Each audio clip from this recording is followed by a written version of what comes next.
So hello mga kaibon. So ito meron tayong mga pares dito na ipapakita ko sa inyo. Tignan nyo kung magustuhan nyo kasi mga silver follow saka silver sweet follow saka silver line po ito na follow. So ayan, hindi po sila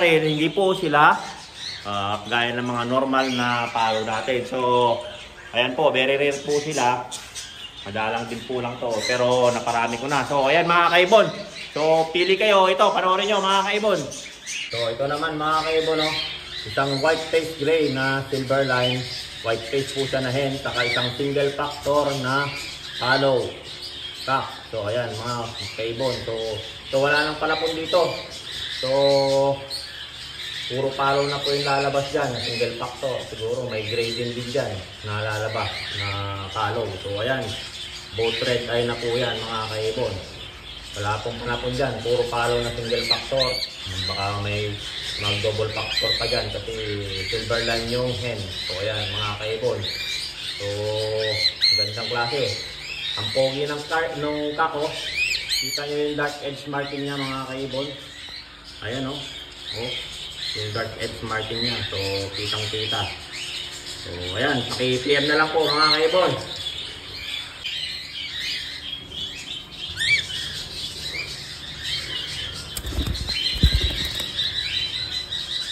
So ito mga kaibon, isang pastel single factor na split follow saka isang white face follow gray na silver line. So ayan, project ko rin pa ng silver follow saka silver split follow. So ayan, mga gandang klase po rin yan mga kaibon. So ayan, tingnan nyo ng maigi. Gandang klase po yan. Panalang na po ito. Nasa 11 months na po sila. So ayan mga kaibon, hindi pa sila pares pero kinuha ko lang sa flight stage. So ayan, hen at cock. Yun na yan mga kaibon. Hen at cock. Pastel na single factor na split follow na cock saka isang white face gray na follow silver line. So ayan mga kaibon. Ito naman mga kaibon, itong pair na to. Isang white face gray na silver line na hen saka isang white face single factor follow. So ayan, wala nang panapon dyan mga kaibon, puro red eye ang lalabas nyan. Single factor po yung cock. So ayan po, single factor na follow na white face. Saka ito naman white face gray na single factor ay na white face gray. So silver line na rin po yan. So parehas po walang tapon dyan, puro red eye na po yung lalabas dyan mga kaibon. So ayan o, gandang klase yan mga kaibon. So PM na lang po, PM mga kaibon.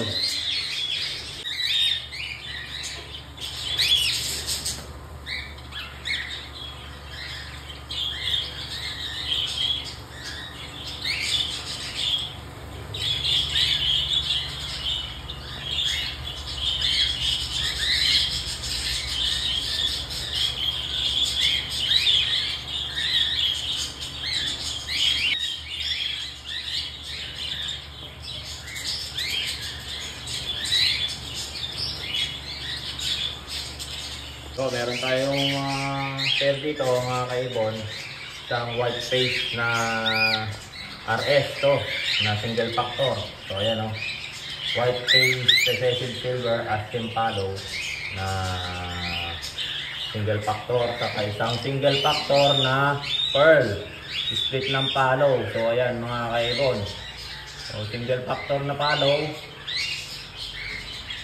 RS Aspen follow saka isang single factor pearl na split ng follow. So ayan mga kaibon no? So ayan, RS lang siya yung lalaki at yung follow kasi hindi masyadong pan yung mata niya. Wine eye siya mga kaibon. So kaya recessive silver siya, hindi siya follow. Recessive silver na single factor. So ayan mga kaibon.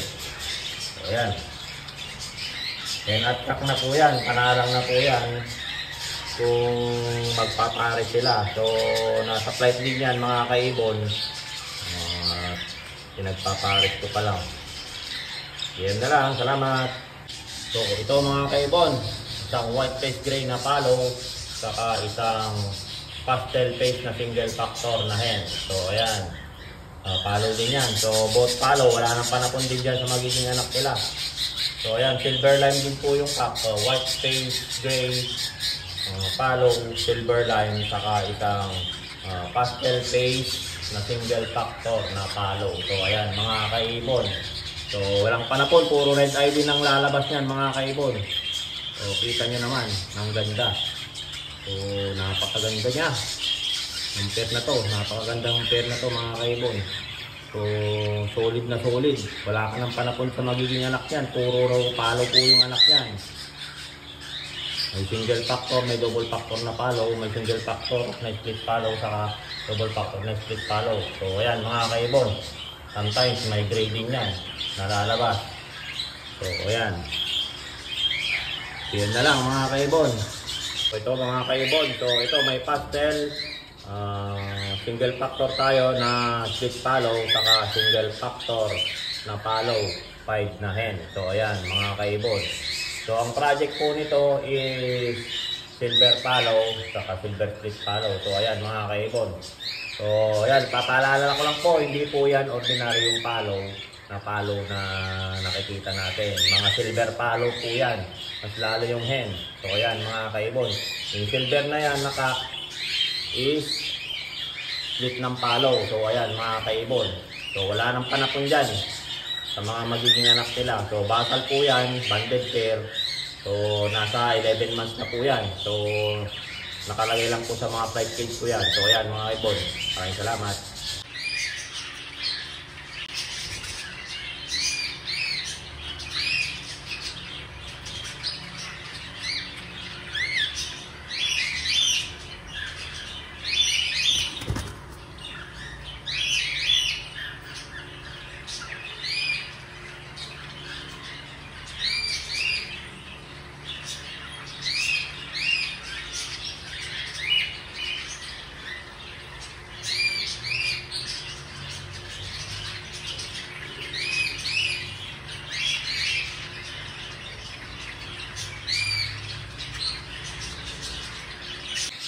Ayan mga kaibon, mga silver 5 to, silver 5 na hen.